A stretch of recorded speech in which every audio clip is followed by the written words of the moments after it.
take that back. Over my rotting corpse. Lord help me. But if you don't take that back right now, I'm going to have to bring back the old you.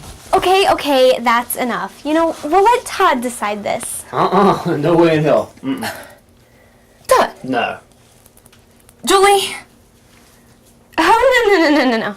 I can't cast a deciding vote. You both mean too much to me.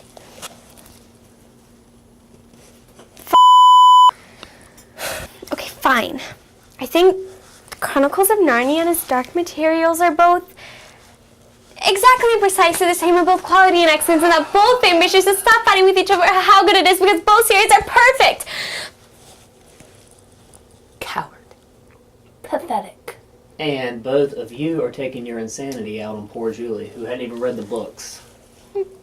Todd's got a point. It's not like I'm attracted to him or anything.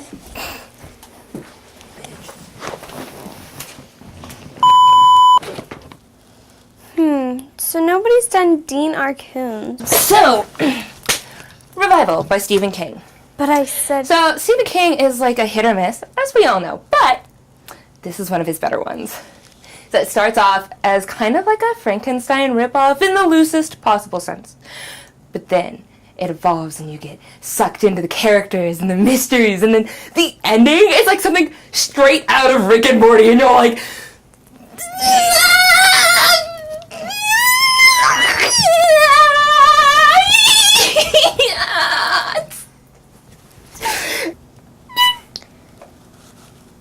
It's awesome. Okay.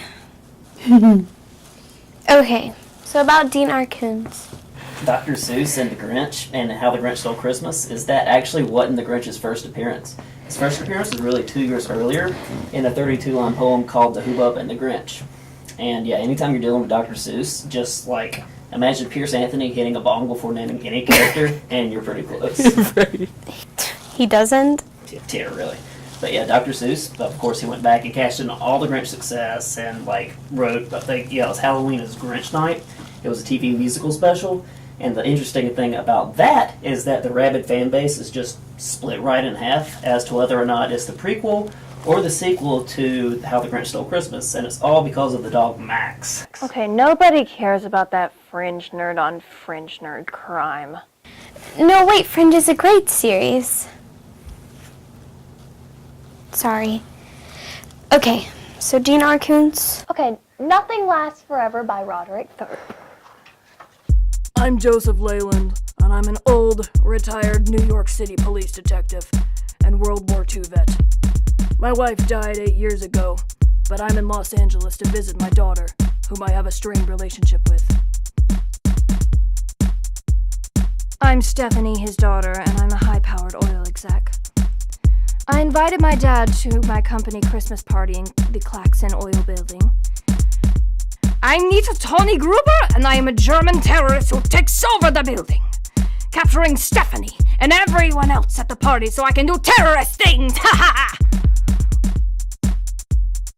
We'll see about that.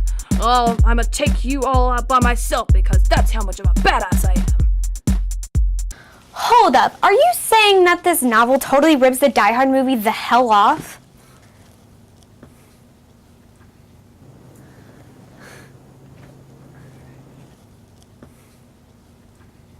I'm just gonna take a wild guess that this is one of those times I expose some kind of ridiculous lack of knowledge on my part. The Die Hard movies were based on this novel. But like in the book, he's like really old and his wife is dead and his daughter's kidnapped, and it's just creepy how Hollywood turned his daughter into his wife. Hollywood is always gonna Hollywood, yo. Yeah. The worst part is, you remember that part whenever Leland shoots Gruber and he falls off the building? Well, he actually grabs Stephanie and takes her down to her death with him. Anyway, if I can continue... Blam! Blam! Zoink! No! And then Hollywood was all like, let me change all that up. And then Christmas was all like, yoink! That's really depressing. Hollywood did change the sad words. No, I mean, there's actually people in this world that believe Die Hard is a Christmas movie. It's so sad. Yeah, you're on your own on that one. Not touching that. Yeah, I'm not gonna have my Twitter mentions blow up. Okay, so why are you mofos avoiding Dean R Koontz? Okay, fine, then we'll just make the whole lightning round about his novels. Ugh. Phantoms. No. Nakia, please.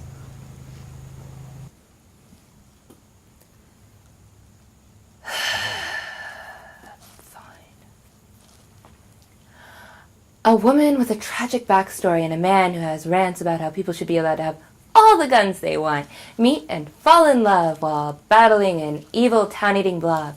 Oh, and there's a precocious, super snarky kid. Okay. Night Chills. A man with a tragic backstory and a woman who's always ranting about people being allowed to have all the guns they want, meet and fall in love, battling a bunch of evil scientists who are trying to control mofos' minds. And they are precocious, super snarky kids. Okay. Watchers. A woman with a tragic backstory and a man who rants about how people should be allowed to have all the guns they want fall in love when they're fighting a genetically mutated monster together.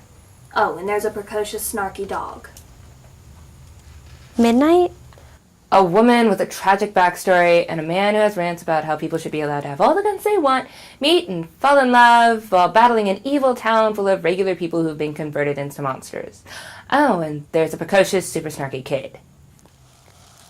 He can't possibly do this with all of his books. I mean, he's written like, what, 1 million novels? I don't know, I stopped reading them back in the 90s. I don't know, he might have shaken it up since then. Fine, whatever.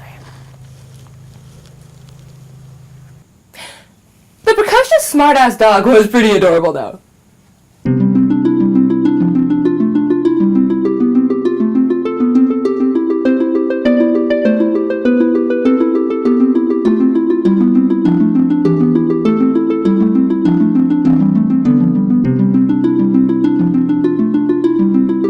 Blam! Blam! Ah!